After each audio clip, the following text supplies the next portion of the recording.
Hello, everyone. Hello, good morning, and welcome to the World Health Summit and this panel today, this panel discussion hosted by Roche, in which we're going to discover how to set a new agenda for women and cancer. I know we've got people dialing in from all over the world. Very warm welcome to you. My name's Shuli Ghosh. I'm going to be the moderator for you for the next 90 minutes. And I'm very delighted to say that I'm joined by a wonderful panel of experts in their fields from both the public and the private health sectors. So let me introduce them to you. And ladies on the panel, if you can just give a little wave at the camera as I name you so that the audience at home can easily identify you. So in no particular order, we have Dr. Princess Nono Simulela from the World Health Organization, Dr. Mayra Kalefi, breast cancer surgeon at Brazil's Hospital Moinhos de Vento, and also the president of the patient advocacy group for Mama. We have Professor Dr. Anja Mehnert, Department of Medical Psychology and Medical Sociology at Leipzig University Clinic. Isabel Mestres, the Director of Global Public Affairs of City Cancer Challenge. Teresa Graham, the Head of Global Product Strategy at Roche, and Cecilia Bonafelt-Dahl, the Director General of Digital Europe. So my role today is essentially to open up the discussion with our panelists about how to prioritize the woman's perspective when it comes to healthcare systems and policy decision making, because traditionally the focus on women's health has tended to be in maternal and reproductive health. We want to make it a focus in all diseases, because the truth is that when cancer affects a woman, it tends to not only have an impact throughout the family, but also throughout the community. And right now, especially, as I think we are all very well aware, there has been an unprecedented impact on healthcare services and governments throughout the world because of the coronavirus pandemic. So we're going to be exploring how we can work together to improve outcomes for women with cancer, also to improve services for women who care for those with cancer, and hopefully looking at the lessons that we've learned during the coronavirus pandemic to see how they can be built on, because I think we'll all agree it's been a very, very steep learning curve. Now, I will be putting questions to the panelists. However, you in the audience, I'm sure will also have questions of your own, and we welcome them very much. What we'd like you to do is, if you have questions, if you look at the bottom of your screen, you'll see a Q&A icon. Simply tap on that, open it up, submit your questions, and during the Q&A session a little later on, we will be getting through as many of those as possible. So please do keep some questions coming in. So without further ado, I'm going to start the panel discussion, and we're going to start with Dr. Nono to open up the discussion. And if you can tell us a brief overview with where we're at in regard to healthcare, specifically designed around women and cancer, and where we can do better.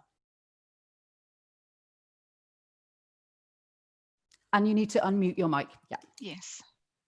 Thank you very much for this question, and thank you to my other panelists and to all the people listening in. As we know, the different cancers that affect women, there's a difference in burden of disease, as well as exposure to risk factors and many other things that contribute to the differences. I would say that some of the outcomes have to do with health systems and the availability of services for women for these cancers. I think that one of the things that we should really be focusing on that can make a huge difference, as you asked, is first and foremost, many women present late with their cancer. It's advanced because I don't think we've put enough emphasis on educating women about how their bodies work. I think even, thinking about myself growing up as a young girl, I was lucky in that, my mother is a nurse, but even then, I don't remember us having a good conversation where I felt educated. I think in some societies, for instance, talking even about menstruation is a very taboo subject. But I think responsibility lies on the departments of education, communities, older women, and mothers and aunts to really educate women about symptoms, to make women comfortable with examining themselves, to be familiar with their bodies, to touch, to feel, so they can talk about anything they feel that is abnormal. Then the next thing I think that is important is to make screening services available. I feel that there is a big need for screening services. Um, we've seen a lot of advances in managing and diagnosing breast cancer, even in developing countries where there are no facilities. Women are being taught how to examine their breasts, and they are coming in for screening, formal screening and treatment. But where that is not happening, women are not aware and or come to the system late. Cervical cancer, for instance, is the same. So first and foremost, educate women, make those screening services available equitably, and also, advocate for those services, but educate policymakers. I think because cancer is such a hidden disease, it's so taboo, it creates fear. There's also a sense, in some discussions and in some areas that, when people have advanced cancer, there isn't much that can be done for them. And that's not the right approach. I think that is why a lot of patients with advanced cancer die painful deaths, because there's no access at the local community for pain medication and for managing pain. And we've got to also then invest, as I said, in the hospital infrastructure to respond to these needs. So across the spectrum and across all the countries, as governments advance towards universal healthcare, in the rebuilding of their health systems, there should be a special focus on these diseases. Cancer specifically, highlight that it is not a death sentence.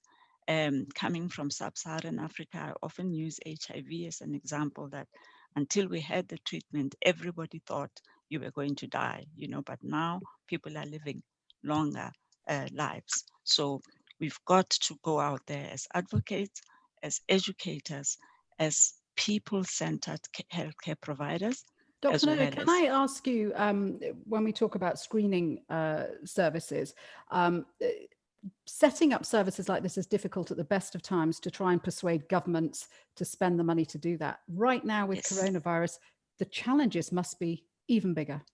Yes, that is understandable. But what governments need to understand as well is that, this pandemic will be with us, I suppose, our scientists say another 2 years or so.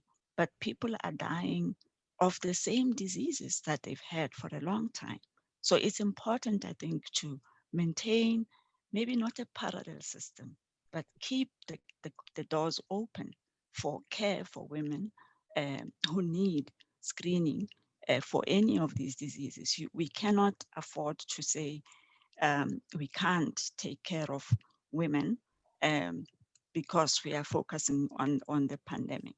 I think even the laboratory technology that has come into play for COVID can be used for HPV testing, for instance. So governments can actually use the same platforms and focus. You can just say, depending on your epidemiology, we've got a higher burden of corona right now, therefore we dedicate more resources, more screening services to that, but we maintain a certain percentage of our health system to continue to focus on what we have understood are the burden that we've got. Yes. Okay, let's talk a little bit more about the impact on women's health, because Myra, if I can come to you, you've seen firsthand what this has meant for female cancer patients. Tell us about the main challenges you've been seeing.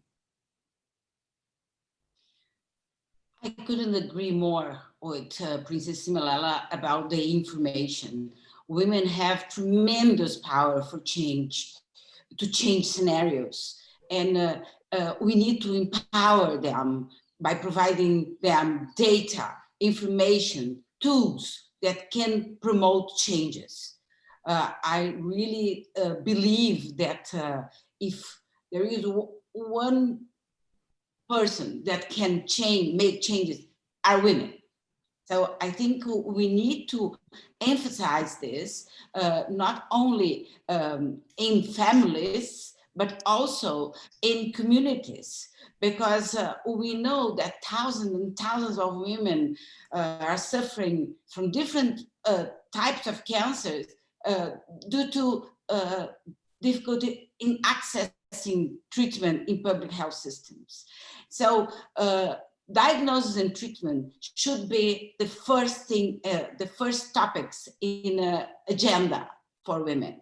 They are under massive pressure under this pandemic because they stayed at home, raising their children, looking after all the family and working most of the time, because they have to share their time, and never been so important to discuss women's role in the promoting better healthcare services. Can I ask you, because I know you have spent almost your entire working life trying to persuade policymakers and governments that they should be putting women more at the center of their healthcare services. Is that, do they agree with that approach? Do they understand that there's a need to prioritize? I think they don't, to be honest with you.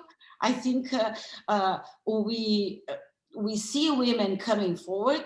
You know, we see more women interested in looking after their bodies, but still there are barriers because, for example, about screening service should be available at workplace where they take their children to vaccinate, where they go normally, not to another place that they feel that they shouldn't be,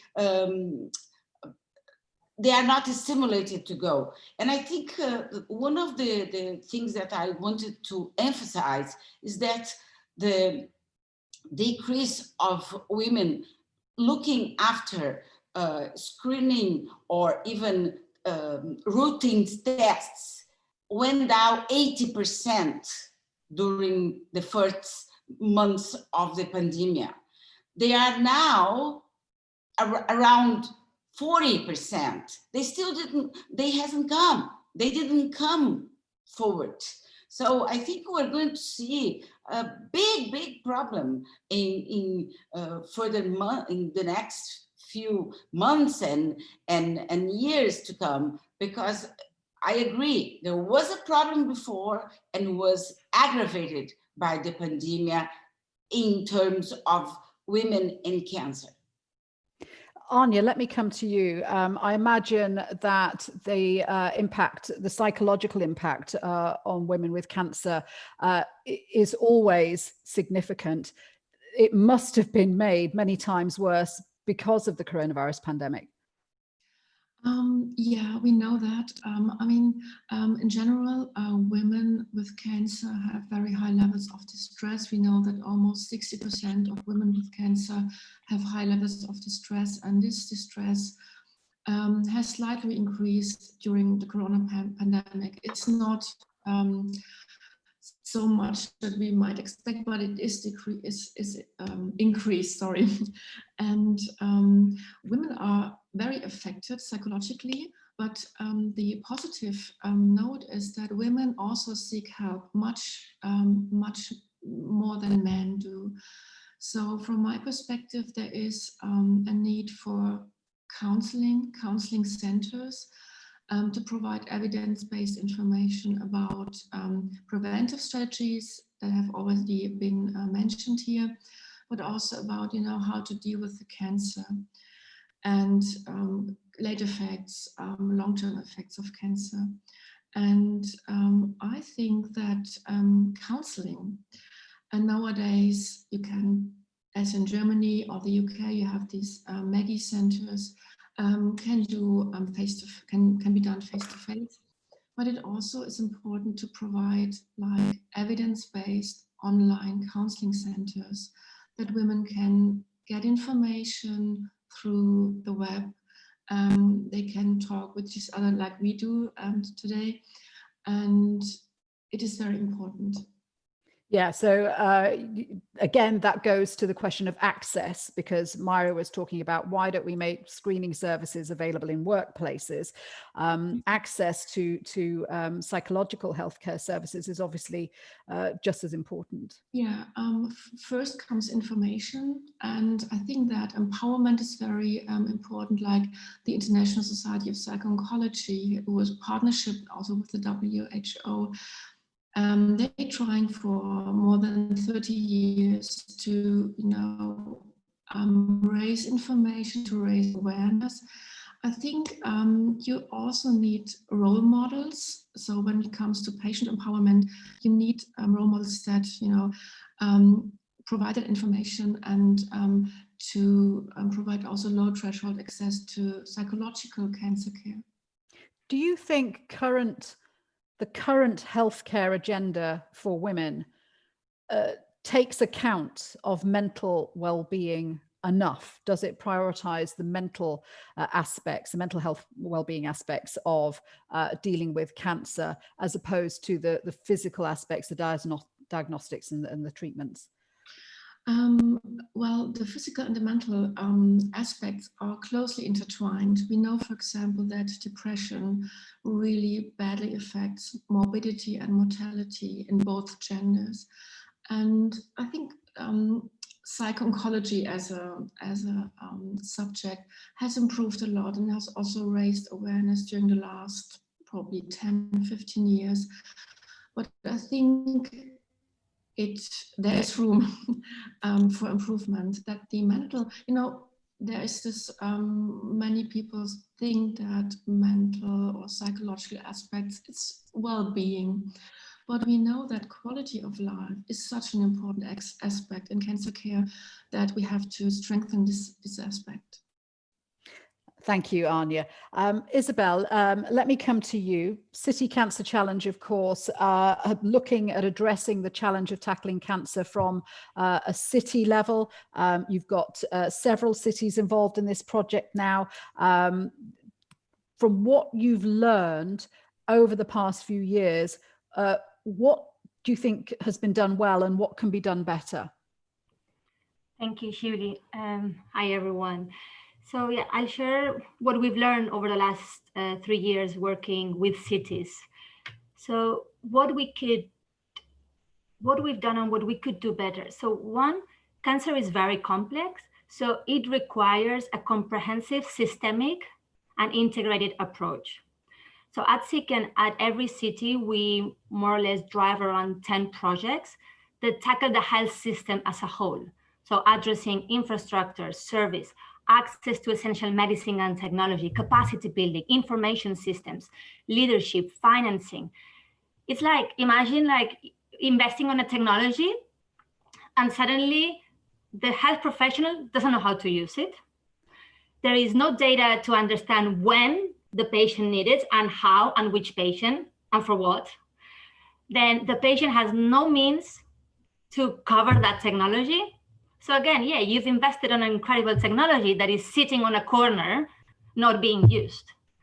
We have to tackle every single pillar. And I think important, my call for everyone, we need to work together. We cannot silo us. It's too many pillars and everybody has expertise on different pillars.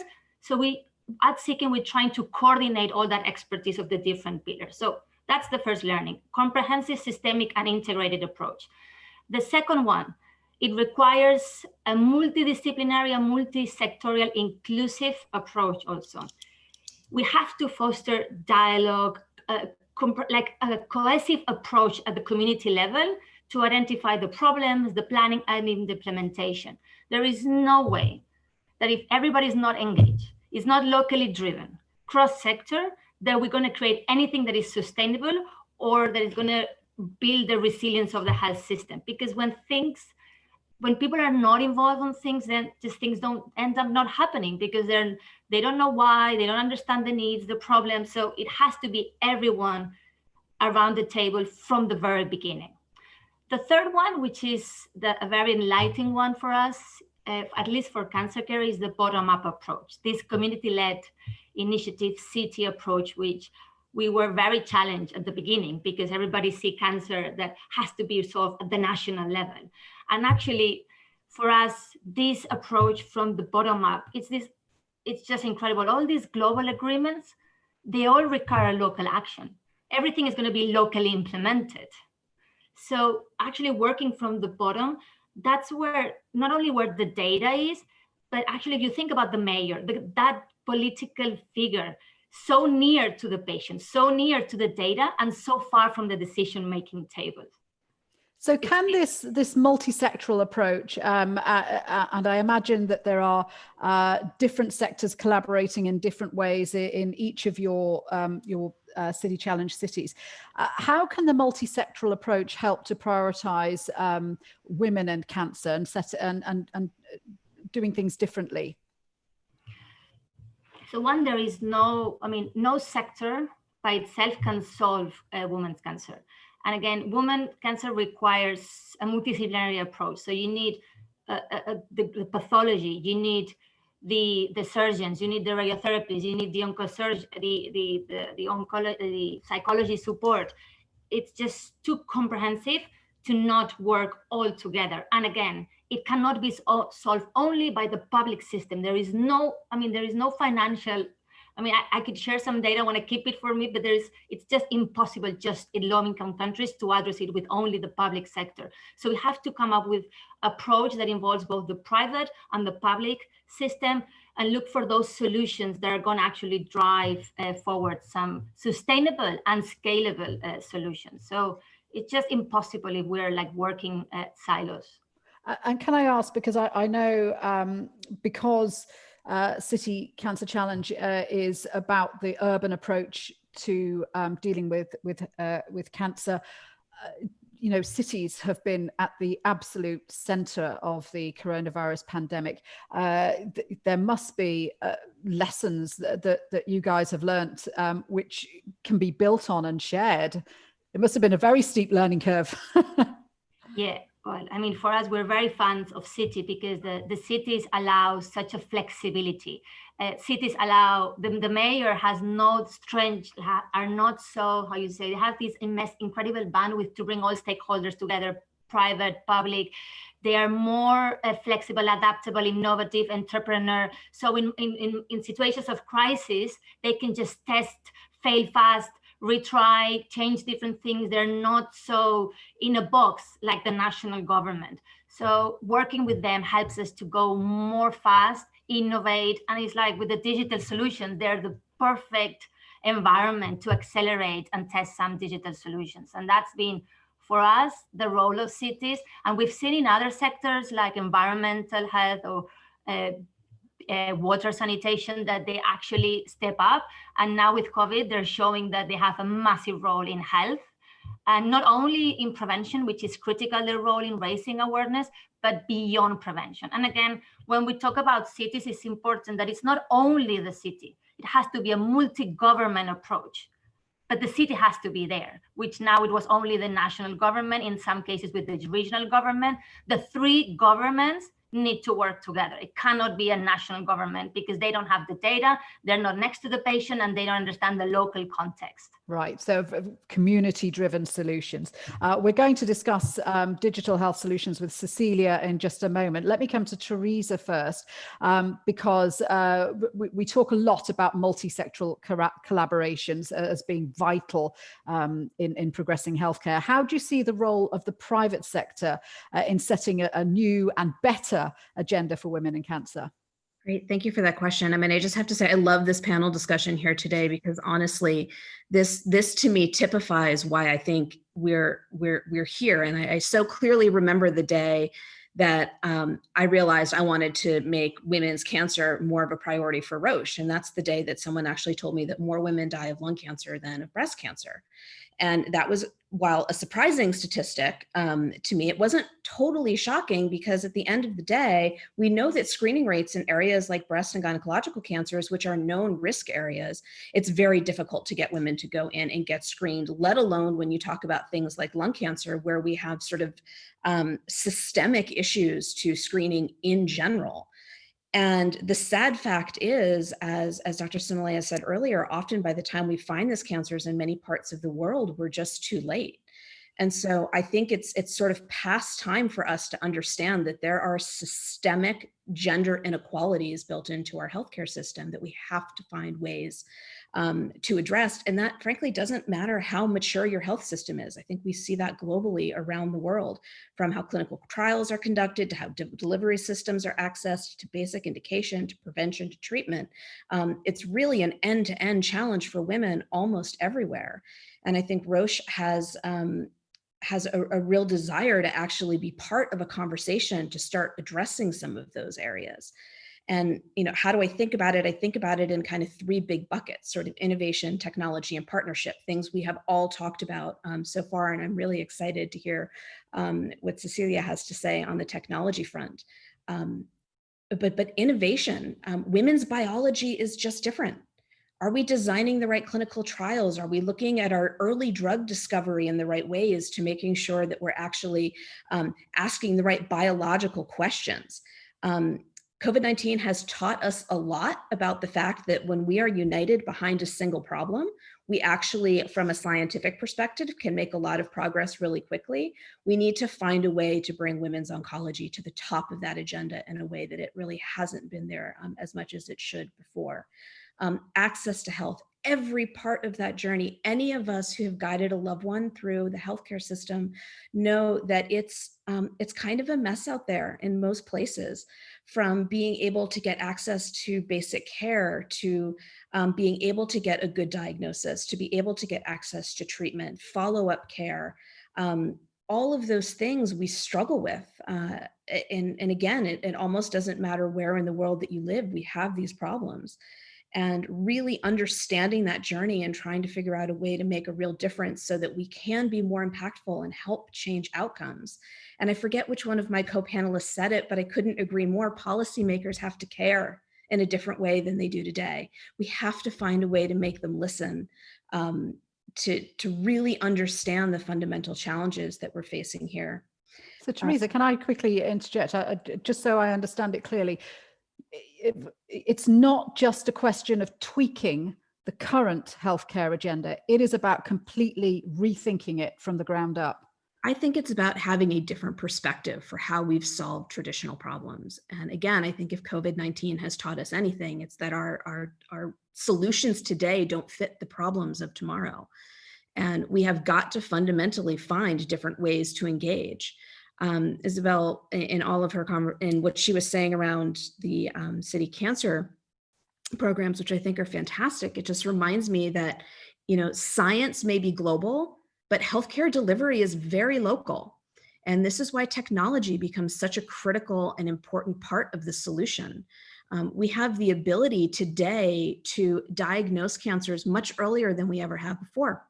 Only matters if you can actually get access to the tests. We have much more sophisticated treatments that can be hopefully intervene in a much more targeted way, in ways that give you better patient outcomes, but also reduce side effects and let women go back to being able to take care of their families and contribute in the workplace. Technology can enable all of these things, and most importantly, different kinds of data aggregation and sort of bringing all of the pieces of data together to form different kinds of solutions.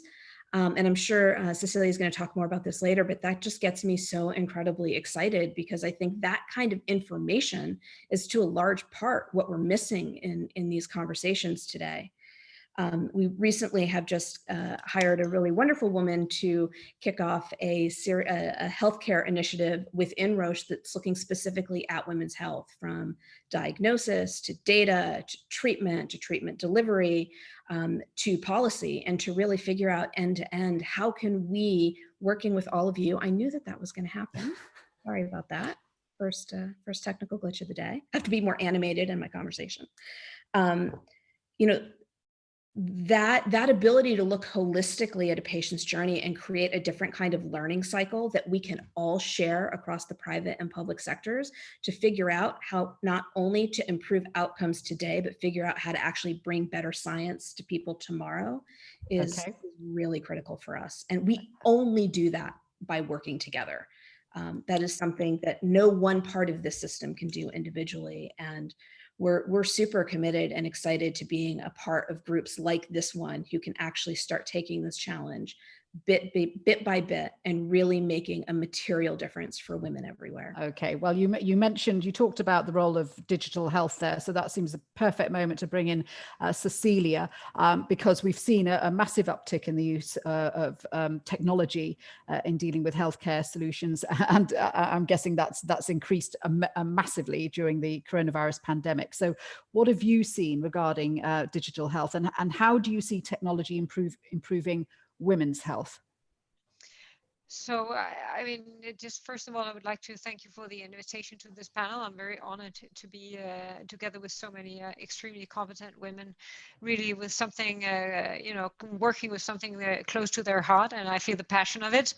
Well, digital, I think when I went into a career in tech, people said, why would you want to do that? It's really boring. And for me, it was like, what are you talking about? You know, the tech is more or less the solution or the tool of bringing forward the best of any kind of things in the future, that being health, that being teaching, for example. I've always said, you know, people think that the biggest problem is you know, a bit of a migration or immigration, but honestly, I think health, if we look at the health challenge of the future and the skilling challenge of the future, these are the two major democratic issues that we will have. And tech will be a very, I would say maybe the most substantial driver of the change of how we do these things. We have seen during this pandemic, for example, that 42% of all treatments in cancer have been disrupted. And unfortunately, I mean, we have seen, or fortunately, we have seen a lot of investment in new digital solutions, but only half of them say that they will continue after.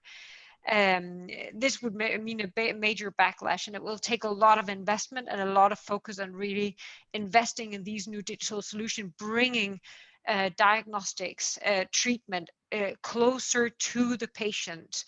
If we look at, for example, now Roche is here, we see look at their platform Navify, basically allowing, you know, different competences, you know, looking at tumors, you know, really bringing forward online competences for both treatment and for diagnostics to areas where people would be not allowed to have this during the pandemic.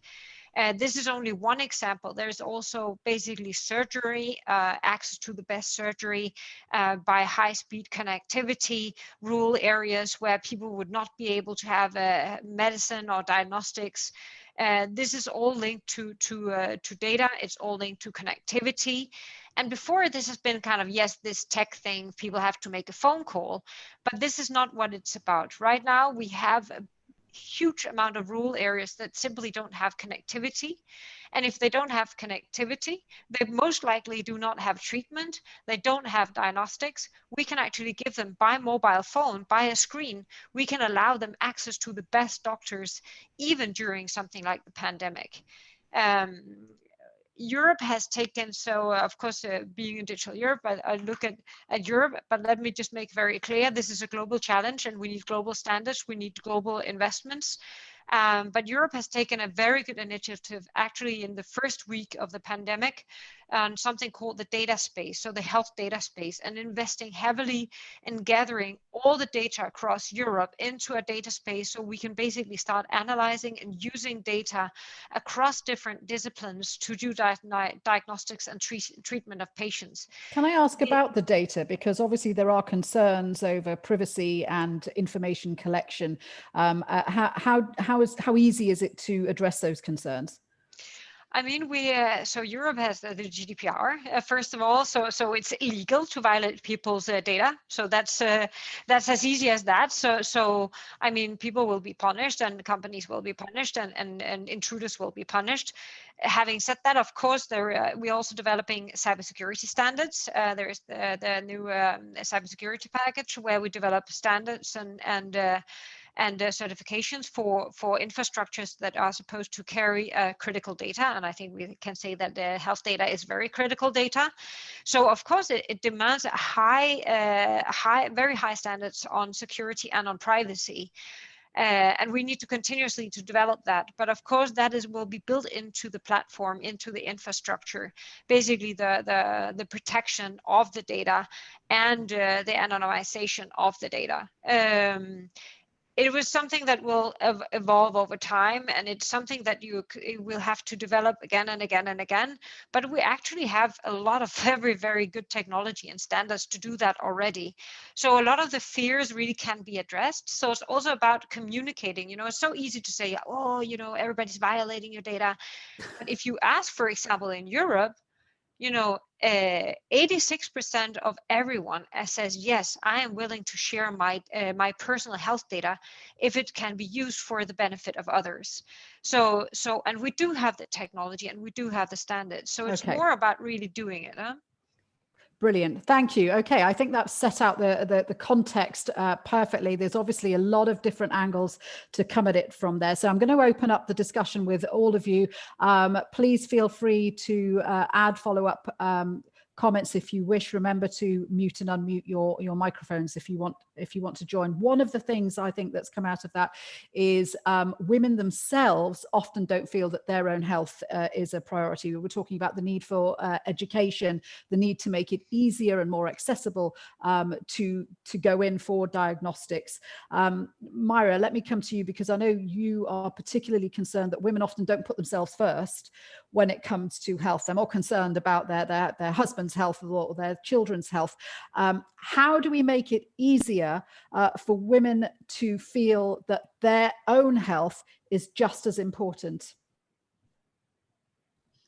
Yes, this is a big challenge because first of all, we have to tell women that it's normal to be afraid when they have cancer, and perhaps if they don't think that they can open the news within the family, it's so important to go to NGOs, to go to their friends, to talk about it, to ask for help, because they have to actually face the challenge.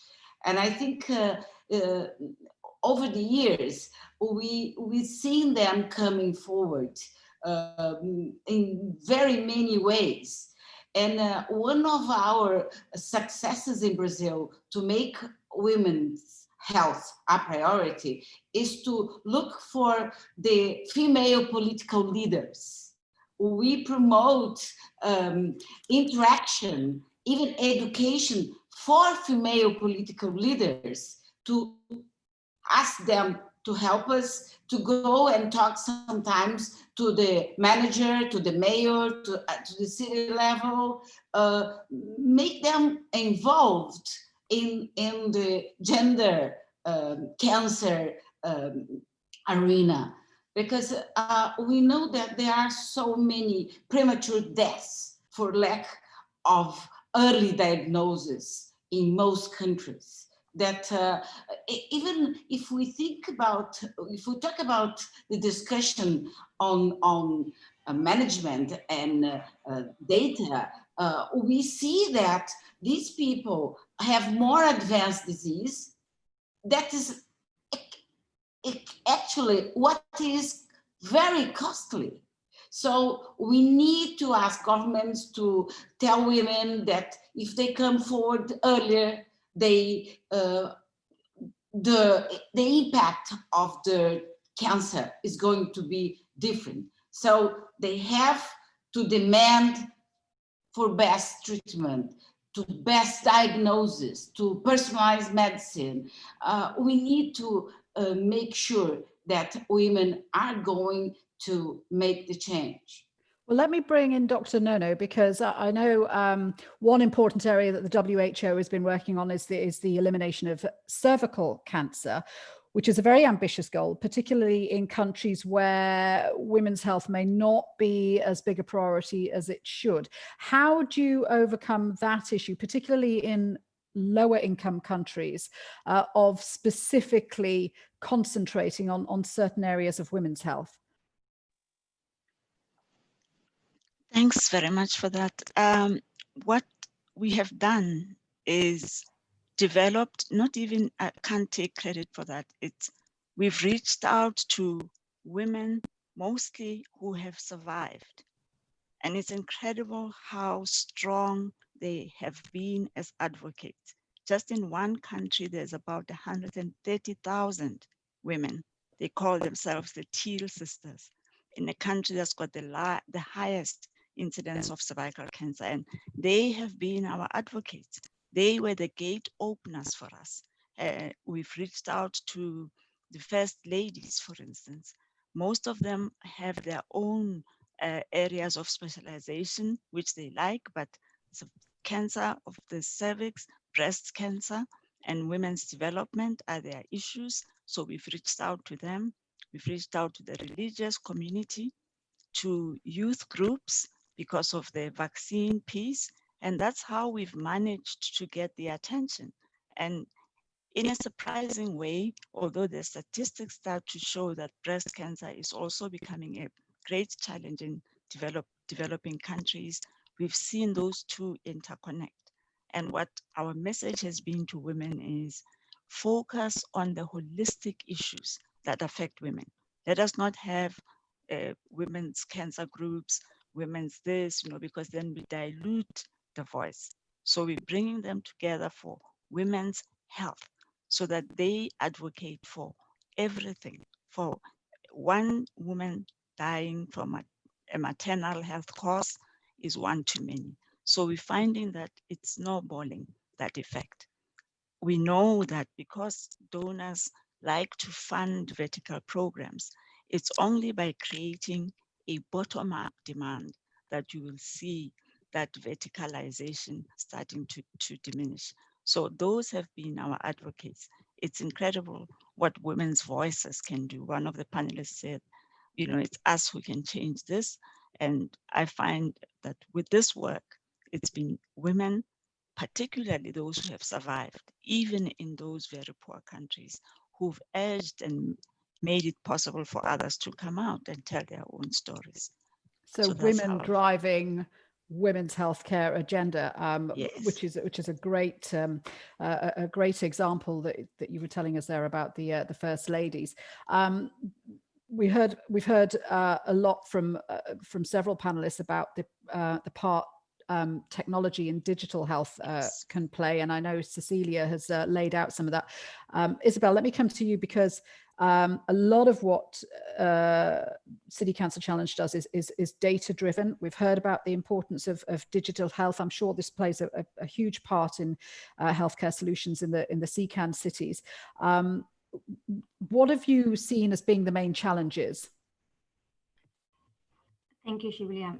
Yeah, so there's been challenges, but also there's lots of opportunities now, because I think now there's more openness from the government. There's been change in policy very fast, and there is more uptake from the patient perspective. But there is barriers that we need to address, and more in low-income countries. The first one is we need to empower patients. We need to make sure that there is a digital education, because you can provide digital, but if they don't know how to use it, then it creates more disparities. There has to be clear and easy, adaptable e-healthy strategies from the government. There has to be a facilitation from the government for an uptake. The end user has to be engaged from the beginning. not only to understand the needs, but also to facilitate the adoption of that solution. It has to respond to the local need. I mean, there's a lot of solutions in high-income countries that don't work for low-income countries because there's lack infrastructure, connectivity, resources. So what we're seeing is that the simpler the solution, the better it is to actually implement it in a low-income countries. Of course, we need to bring all the stakeholders together. This has to be a joint effort from everybody. There has to be, as we were, and Cecilia was mentioning, we need to build robust health data governance. That's critical. And whatever we come with the solution, it has to connect with existing ones. We cannot recreate things. There's already existing solutions that has to connect them all. And I think the final thing for us, as always, is we need to maintain open and a flexible mindset, because this is just keep changing, adapting, and we just need. But I think, and going back to the importance of women, and they are our agents of change. They are the ones that are going to drive change. So we need to invest on digital for them. They need to understand how to use it, when to use it, everything. They have to have access to it. They cannot be aside, or that would be a massive impact for everyone, for all the families, if they're out of digital inclusion. Well, I think money and investment is a huge thing. Teresa, yes, sorry, I know you wanted to add to that. Yeah, I just want to pile in on that because I think it's a really, really important point. And ironically, even though women are often not high consumers of healthcare, they're frequently the person who's making the home healthcare decisions for the majority of people in their families. So our ability to really think about how we engage women in bigger and different kinds of conversation around healthcare delivery, that will have such a knock-on impact with global health. And so I think we're really missing a trick here if we're not thinking about how to get the women's voice more into these developments earlier and earlier into the process. Anya, is that something you want to speak to? Because I know that technology can play a part in managing the psychological impact of cancer as well. There's an app that tracks physical and mental well-being of cancer patients. How far is the importance of women driving those changes? I think it starts. I would like to add that I'm a big fan of the technology, and we have developed, or we part of developing this Mika app that is providing mental health care for women. But you know, it is already said that digital competence is key here, as is education, and as was said before, cancer survivors, in my opinion, play a very important role because they are going through the process from the diagnosis to the survivorship issues, and they're often very engaged. They are very open to really also change something. So this is very important, and to strengthen the digital competence or digital literacy, digital health literacy is key. And there is, you know, I like to add some issue. Women are actually, they have a high level of self-awareness when it comes to early detection of their symptoms. It's much better than in the male population, but then it often stops. So we need to provide women with more, you know, skills, what to do, like guided care, like. What do you mean it stops? They have self-awareness about their symptoms, but then they don't take it any further. Is that what you mean? Yes. So when it comes to, you know, access and, you know, to drive the system, to, you know, change policies, to change local and also global access or the health systems, there is still a gap, I think. So we need to, you know, teach you to provide better education, but also provide women with better skills, how they can, you know, drive the change. Okay, Cecilia, let me come to you, because there's obviously a couple of issues with digital technology. We've touched on access and connectivity, which is one thing, but money and investment is one of the big things. So could you speak to how we, when it comes to expanding access to digital healthcare, what kind of investment is going to be needed? So maybe let me just praise the European Commission, because they launched a recovery package, which is 750 billion euros that has to be spent in the next 3 years, which is a great progress. And actually, they dedicated 20% of that investment to digital. And now we actually just last week launched an investment catalog, because what we see is that many governments said, like, digital, oh my God, this is something about computers, right? And they don't know really what to invest in. And therefore, we have taken the liberty of actually highlighting 10 pan-European projects. And within that, those projects is, of course, healthcare. And we have chosen to highlight as examples, for example, the health data space, investing in harmonization of the health record, the system for health records across Europe, and also in connectivity, of course. And then you will find a range of examples of projects that can be scaled across Europe and across the world. I was just thinking that one of those projects that we might do another publication just on health, and I'm getting inspiration here. And one of them might really be an educational program for women and cancer, how to act in case of symptoms for you or your family. And another thing that I got inspiration from is, you know, we shouldn't only be educating the women to take responsibility for the women. Maybe we should also educate the men to take more responsibility of their families and their wives and their daughters. So it doesn't all end on our plates. But for sure, digital, I mean, that is the way. It's platforms for information. It's making sure that even though you are in a village in Africa or in, you know, even southern Italy, you actually are able to access and have connectivity to go to that webinar, to have that session with your doctor who tells you you need medicine. And right now, that is actually not the case. So I would say our three main pillars has been the data, it's been the systems, the platforms, basically to handle the data, and it has been the connectivity that gives access for the masses equal right. If it was up to me, I would say all citizens in right for us in Europe should have the right to have at least a 100 megabit connection, right? And actually, some countries have already implemented a right, a citizen right like that, because only through that inclusive digital society can we actually have equality. Which is the key pillar of a democracy. So I think this is actually very key. Should we actually, as citizens in a democracy, accept that some people have much better access to, you know, two key drivers of society, one being treatment and health, another one being, for example, education. And if it's up, if you ask me, this is something that government should wake up to, that we should have equal right to these two things within our society. Well, I think it's clear from what all of you have said that this is not just a healthcare issue. This is also an education issue. This is also a technology issue. This is also involving communities and private sector and NGOs and everyone who's involved.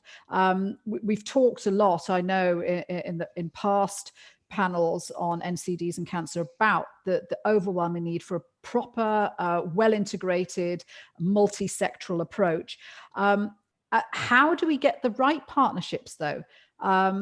Isabel, this is obviously something that you've specifically looked at. How do you get partnerships that actually are effective and work? Yeah. So the first is understanding what are the local needs. I insist, but it's just, but it's obvious, but it's not have been obvious until the end. It's all been driven up, down without understanding what are the real needs, because nobody was collecting data from the ground. And I think SICN is the first time we're collecting health system data across the cities, around 1,200 data points per city. And that's critical. First, understand the need. So I'm just going to put an example for us, a successful example in Paraguay. through the needs assessment and through the collaboration of all the public and private institutes, governments, one of the things that was identified was the need to improve the completeness, accuracy, and timeliness of cancer reporting, pathology reporting. So what we did with the support of the American Society of Clinical Pathology, ASCP, and ICCR, which is the International Organization for Standard Reporting, we reached out to IBM and worked with the Ministry of Health of Paraguay. So we created a multi-sector alignment. Everyone had a critical role to play and co-create with all the people in the ground, all the pathology labs, all the institutes, and the Ministry of Health, with IBM, a prototype of global digital tool to document and share pathology findings. So now we have a prototype, and we have an innovation that has the potential to be scaled up around the world. And we're soon going to be launch a call for support to take this prototype globally. So its response to local need is being co-created at the local level from the private sector, company, government, all the different pathologies, including the voice always of the patient. And it's just those principles, understanding the needs, bringing all the end users together and bring the right partners together. And the government, of course, has to be around the table. Right. And one other thing I wanted to touch on before we open up the floor to question, and I can see we've had quite a few questions coming in from participants. So thank you very much indeed for that. Just before we go to that, Myra, I want to ask you, because one of the things that Cecilia said was, why does it all have to be on the woman's shoulders? Why don't we educate our men to ask us about our health as well? And I know that is something you're involved with. You have a campaign called #AskHer. Tell us about that and how that can help.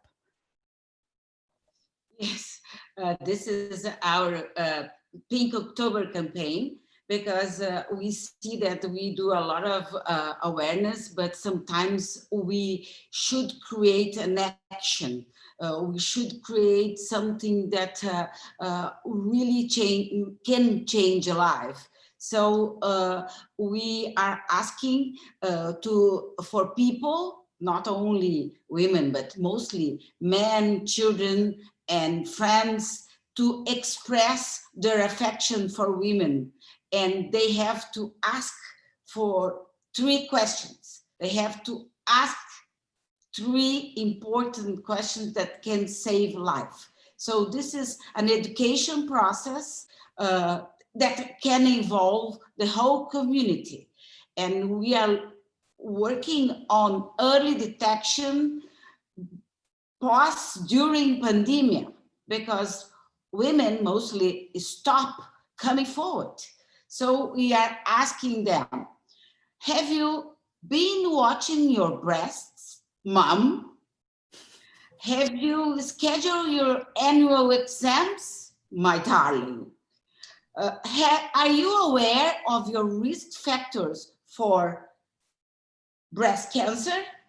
3 questions that can save one life. They are simple, they are not difficult to remember, and they can show affection. So and it opens up the conversation, doesn't it? So it goes towards this thing that, right at the beginning, we were saying women don't like discussing their own bodies. I think Dr. Nono was saying we don't talk about menstrual cycles, we don't talk about examining our breasts, but you're saying, okay, let the people who love you, who love the women, ask those questions, and then it becomes a conversation. Exactly, because it's a Pink October month. Everybody's talking about that. So why not? And that's your T-shirt that you're wearing with the number 3 in it. And I see what the 3 would symbolize if it was tilted onto its horizontal side. So I think that's great. Thank you very much indeed for that, Myra. Look, let's move on. Go on. I want to complete something that we're talking about screening. Most countries are not, this is not a priority, screening, thinking about women or men, next month will be men, about people that don't feel anything. We are really, I am sitting here on a leader campaign for City Cancer Challenge in Porto Alegre. The city where I live in Porto Alegre is a one city challenge city.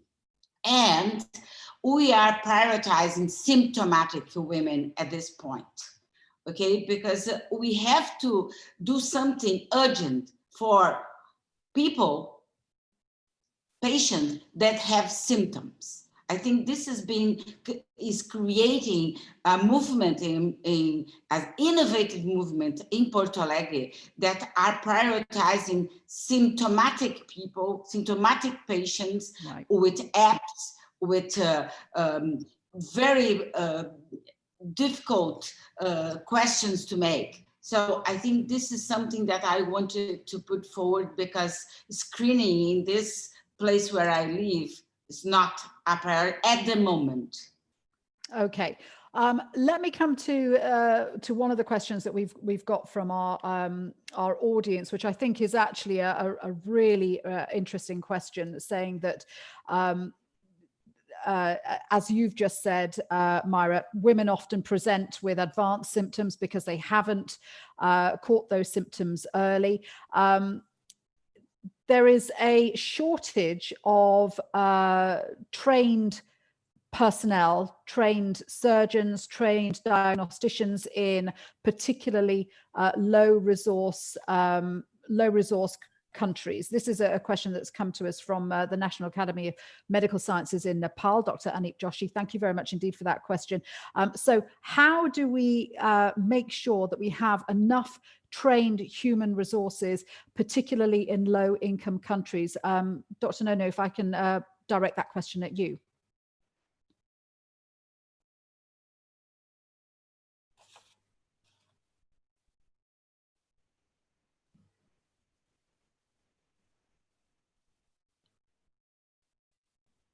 Can you see where to unmute your microphone?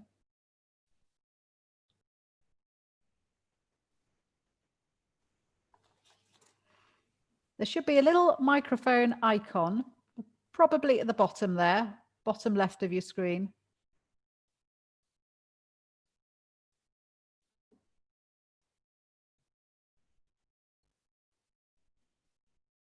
Well, we can't hear you, Dr. Nono, so hopefully you'll be able to find where the microphone is and unmute that. I unfortunately cannot do it for you here.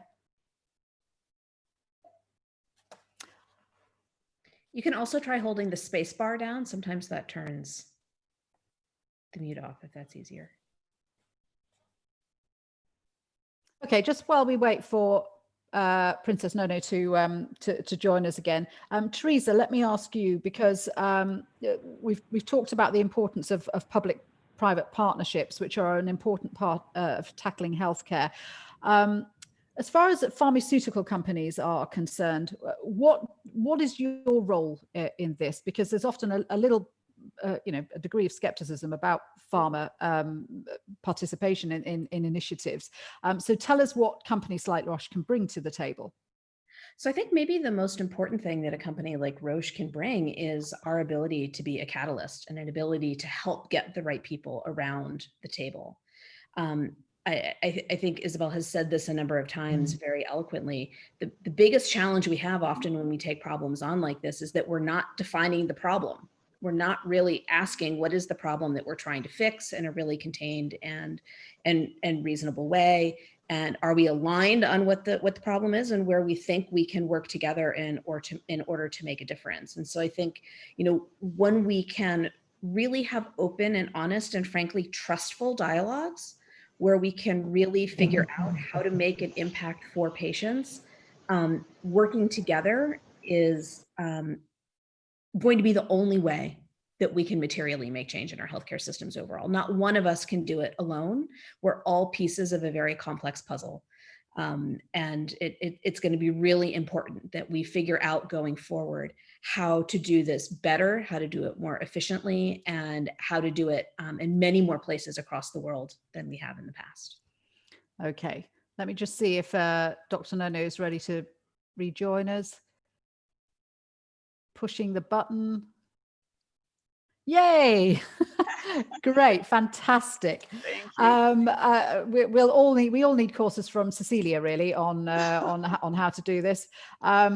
But I couldn't get my camera working first thing this morning, so that was a minor panic before we resolved that. But so the question from our previous participant saying that particularly in low-income countries, there is often a shortage of trained professionals, diagnosticians, surgeons, health professionals. How do you address that in low and middle-income countries? That is a very big challenge. It's a very big challenge. I think two solutions that I think we should be thinking hard about is the use of technology. You know, there's a lot of training that's going on through telemedicine, through some of the applications where you can have trained surgeons or trained gynecologists or whoever you want, helping the young upcoming doctors through technology, you know, through training them and somebody talking to them on the phone sometimes.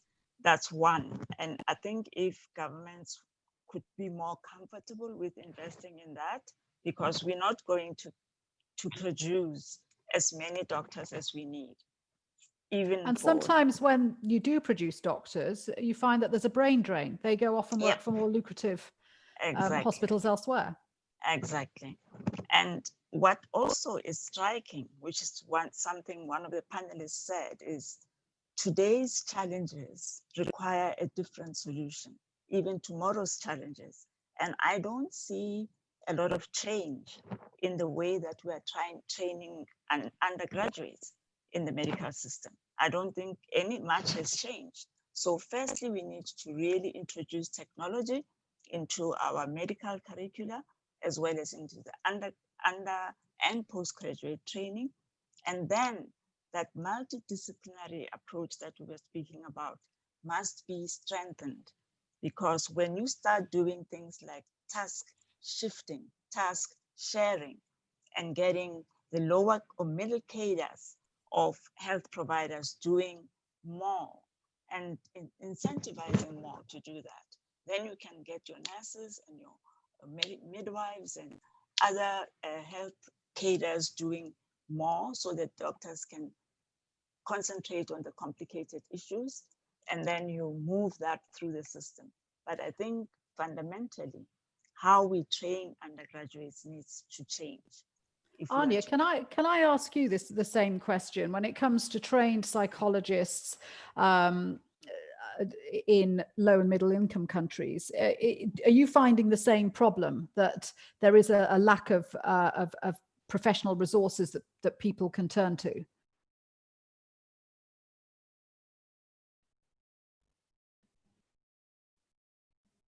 Has Anya just frozen, or is she thinking very deeply about this question? I think we might just have lost Anya. I think your video has frozen, Anya. I don't know if you can still hear us. I'm sure our technical person hopefully will be offering some suggestions to you on screen. Sorry, Myra, let me come to you about the issue of breast cancer surgeons and the training of surgeons that Dr. Nono raised, and the question that's been asked from the audience. How do you make sure that we have enough investment in training the people we need to have on hand for healthcare for women? The challenge is to make the medical education a little bit more towards what's going on at the moment, because normally we talk about malaria in countries that there are no malarias. We talk about cancer that is very soon is going to be the main cause of death in many places, but we have this in a advanced level as a specialized. I'll say that we need to make cancer in general, not only education for surgeons or education for diagnostic tools more a question of primary-based care. Until cancer is seen as a specialized and a very complex disease, we understand that is sometimes we need complex approach. For early detect disease is not so complex, becomes complex towards the advancing of the cancer. So we need to bring this more to primary doctors, primary nurses, to base level health professionals, because it's not working what we're doing. Make cancer as a residence for doctors that come after years and years, even to be a medical in medical school.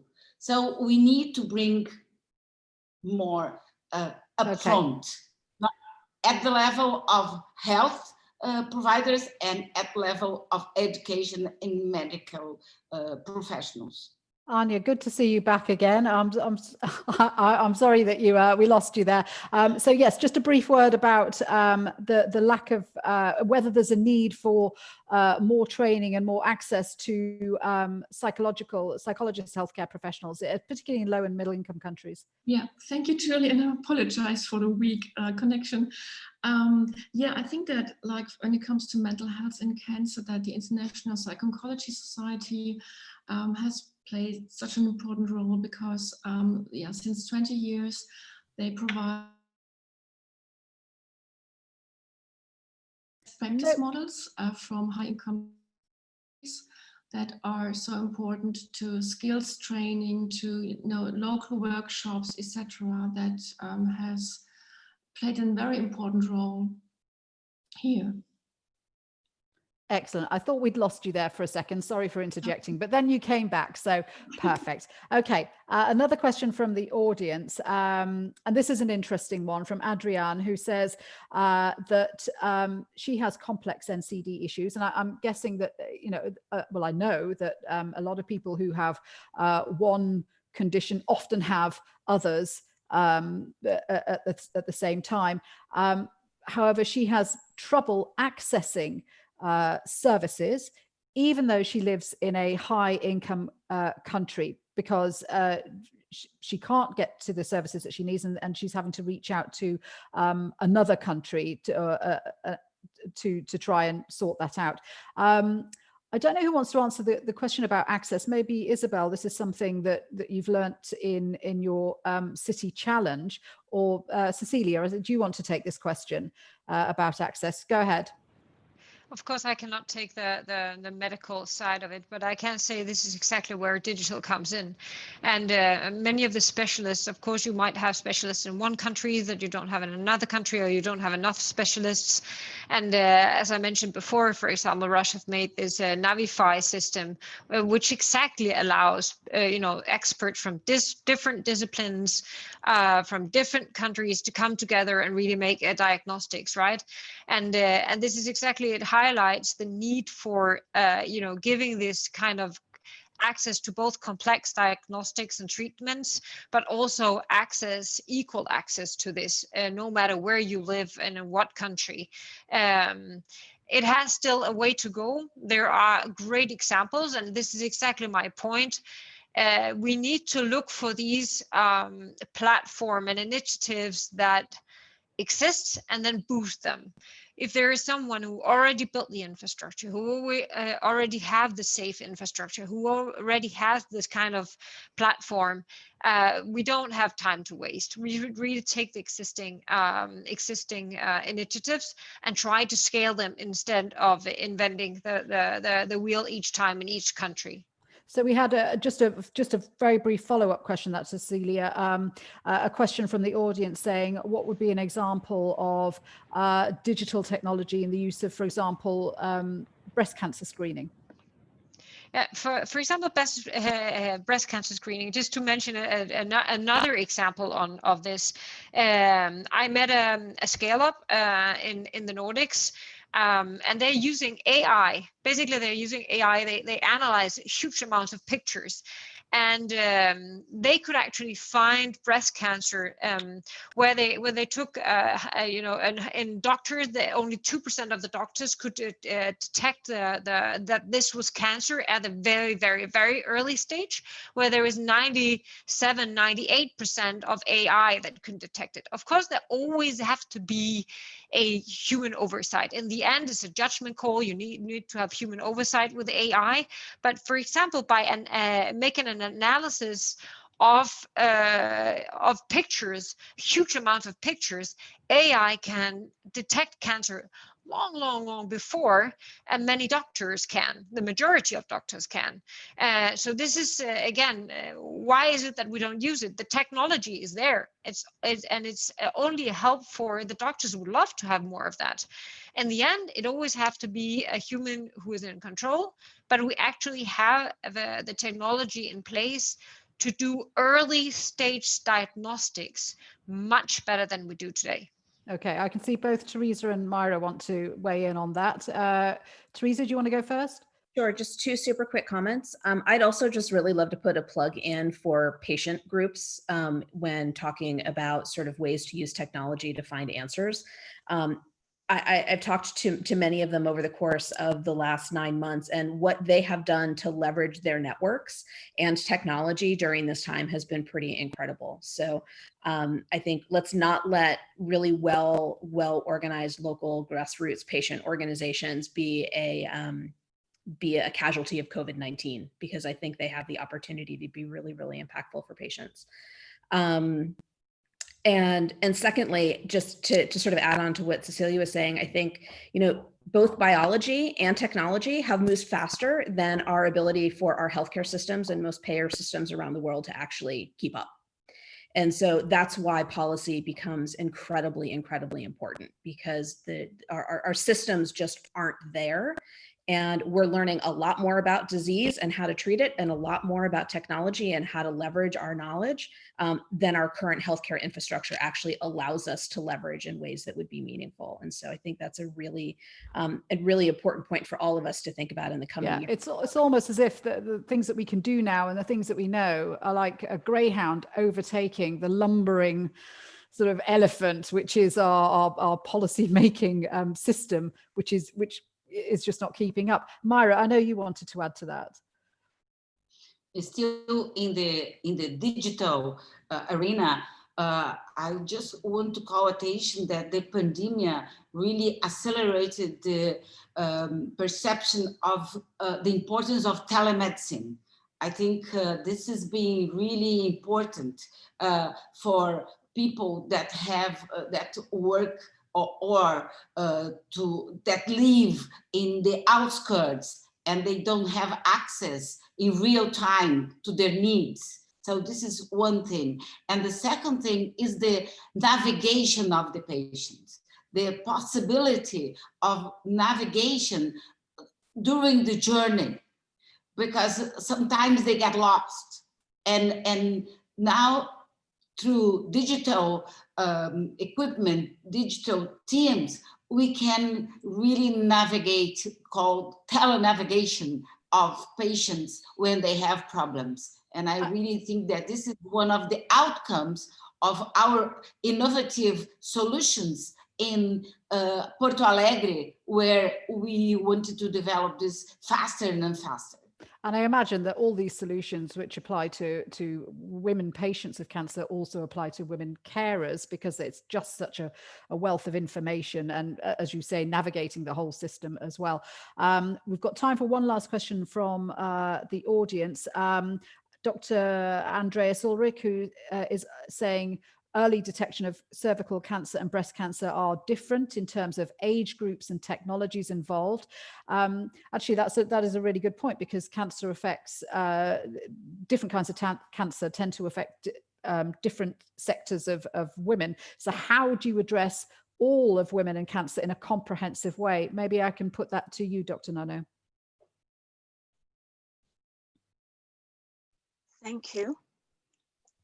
What we are promoting at this point, which is something that I think the whole global health community has also taken up, is what this life course approach. And it's actually a promotion and prevention approach, in that we start institutionalizing this awareness of the body and how it works from a young age, and we help the ingraining of this knowledge in young people as well. There are countries who have already adapted, ways of teaching young girls, specifically about their bodies, and in countries with very high levels of gender-based violence, a specific focus on young girls to know, lessons like "don't touch my body," and they start to learn which parts of their bodies are amenable or usually are the target of people who are likely to abuse them. Coming across the life course, if you institutionalize this, then you are able, with age, to increase the knowledge of young girls around the issues that pertain to their well-being. And that way, you don't overload them with unnecessary information about diseases that they are not exposed to at that time. That's the approach that we're taking right now, and using a lot of the information they get on apps, on their cell phones, like I said, through their teachers and other community members who are willing as community teachers to take this forward. This is what is happening right now, so that they are able to identify a problem in any part of their body. When you're talking about menstrual health, you also then bring in the issues of what else can happen. Where is this blood coming from? What else can happen through the mouth of the womb? So they can know later on that when you have a vaginal discharge, for instance, if it's yellow, it's black, it's a problem. If it's light and transparent like water, there's no problem.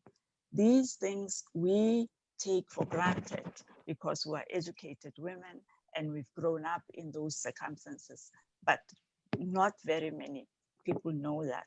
So that's the approach that we're taking around the life course. So young girls know what is going on and they continue to be educated with their life according to which age they are at. And we use also a lot of the informal platforms for women who are in informal settings. We use things that women are used to or that children are used to, storytelling and other voices, because sometimes the medical fraternity tends to be too technical. So we find other interesting ways of transmitting this information through animation, through filmmakers, through any medium, artistry, poetry, whatever, that makes sure that women access this information. So these are some of the things really that we are doing to improve knowledge across the life course.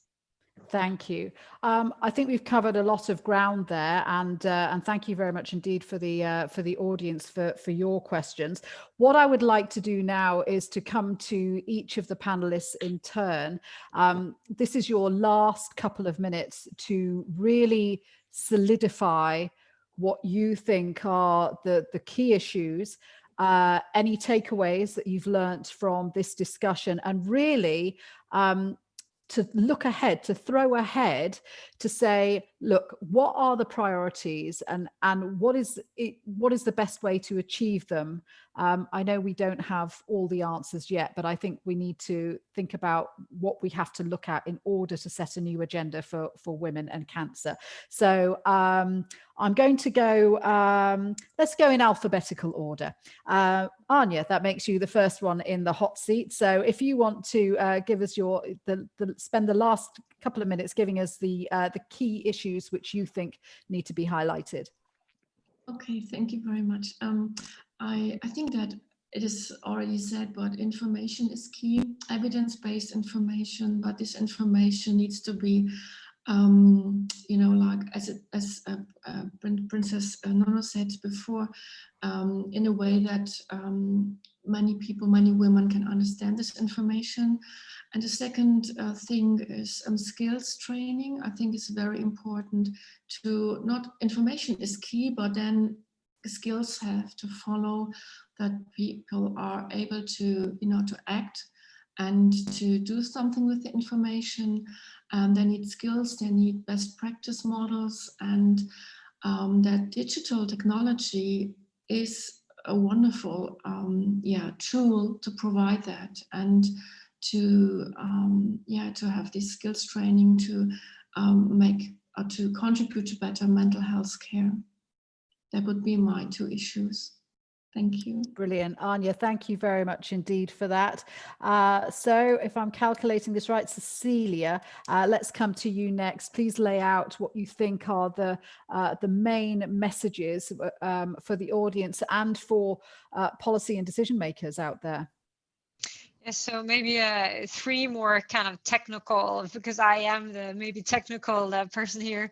Connectivity can actually create equal right to healthcare. EU has actually and is building a data space, you know, and that collaboration and those learnings can be used all over the world. And then education is key. Telling the story, Princess Nono said it very well, and we need to use all also technology basically to reach people where they are and at the stage that they are. And then the devil is in the detail. In the end, if we don't find those 5, 6 things where we can let stakeholders come together, we will continuously replicate ourselves and nothing will have scale. So it's very important to find those things. And then inspired by Isabel, you know, implementation of technology and platforms might be, I'm going to say global, but at least international and big scale. And in the end, like Mara and Isabel says, it's all about, you know, holding those people and local implementation. Technology is really a tool to empower people to get access and to get the learning and to get the knowledge that they need. Cecilia, thank you very much indeed for that. Isabel, let's come to you. And if possible as well, we'd love to hear an example of a multi-sectoral collaboration that you think has been really successful. Okay, so maybe can I go to the first question of Sure. and I'll go back to the example. So I just want to highlight the latest Lancet paper that comes about NCDs, the countdown to 2030. It's an incredible paper. The problem of that paper is saying that we're not meeting those targets. And if they look, when you look into women, the top 5 are cancer specific. The second one is only on heart disease, but the other 5. So basically the paper is saying, if we need to meet those targets, if we want to meet those targets, it has to be a comprehensive approach, and cancer is a big part of the way. And actually, I don't see that reflecting in many of the interventions, where other more easy interventions around diabetes, cardiovascular are getting more attention than cancer. Well, to meet the target, cancer has to be upfront and actually leading the space, if you see the data that comes from the Lancet. And how we're going to do it, again, systemic approach, multidisciplinary, multi-sectorial approaches, community-based, everything comes from the ground, everything gets implemented in the ground, change happens in the ground. And the final one for me is training, and building the capacity. And yeah, I'll share with the audience links after about a lot of our successful partnership. We have credible blogs written, and just want to finish here. Brilliant, Isabel. Thank you very much indeed for that. Working it out alphabetically, that makes Myra the next one. Myra, please tell me the key messages you want to leave the audience with. Information we all agreed to that can empower women. We're talking about women's agenda, empower women with simple actions, with simple messages. Maybe we can create greater impact. I think we should believe that the voice of the patients are the one that can drive changes. And in my viewpoint, we need to prioritize early detection of women's cancer. We already see a generation that can be free of cervical cancer. And in case of breast cancer, is early detection. So that's really what we need to work on. We have very little time left, so I'm going to come to Nono first and then Teresa. Nono, very quickly, one key message. Message to governments for us advocates to push. Investing in cancer management is a good buy. It's cost effective. You have to do it. It's not expensive. It is cost effective. There are many publications that we've done in WHO that show that cancer management is what I call a best buy, which means it's important to invest. Okay. There are returns on that. And I'm so sorry to rush you, but I'm just looking at the time now, and I do want to come to Teresa for a quick last word. Yep. So I don't have much more to add other than this. Some things like this panel are a great first step. And if we're going to make a real change, we're going to make it together. Ladies, thank you very much indeed for joining us. And in the audience, thank you for watching and your questions. And I'm going to bring this this session to a close and wish you all a very good rest of the day. Thanks, Julie. Bye-bye.